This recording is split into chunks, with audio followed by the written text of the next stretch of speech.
Writing software is the show me part of the business, where the standards are the tell me. So tell me how to do it, and then the show me how you did it part, which is the software. So those two things really come together in a complementary way. We also seen the lines being blurred in the industry between what a standards is and what open source is. And probably like never before, I've seen an industry in transition in terms of standards. And we've been living this in the last 3, 4, 5 years.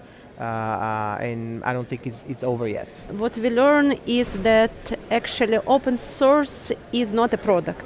Open source is a platform which still need to be productized. I sometimes find ironic that telecommunications industry has been one of those industries that push the boundaries on what it meant to do 5 nines and carrier grades.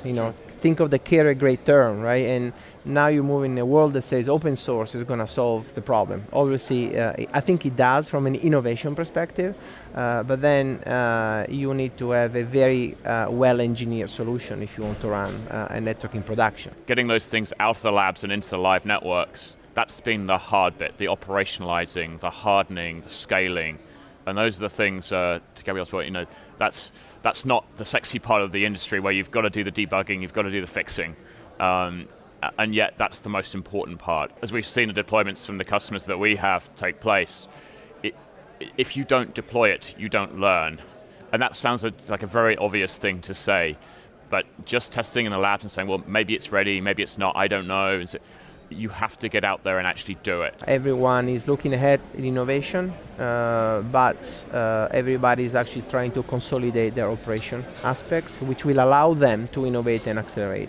So I think there's been a bit of a testing phase, and now it's the moment where you actually need to establish your footprint, operationalize the footprint, which will allow you to move forward. The real challenge really is to understand where the balance is and to split the development effort and integration effort correctly between those two, between the innovation which we put there and the platform quality, which is the key for deployments. I think at a higher level, you find out who your friends are when you do this. The vendors that come willing to the table and are actually changing their products and delivering products in that space, and the vendors that come kicking and screaming, if you like, trying to avoid going through this process. And it's fascinating to watch that play out. You cannot have a vendor-driven community because I would actually argue that service providers should be much faster in adoption, not just in contributing and participating to the different communities, but actually much faster in adoption, because that will actually foster much more innovation.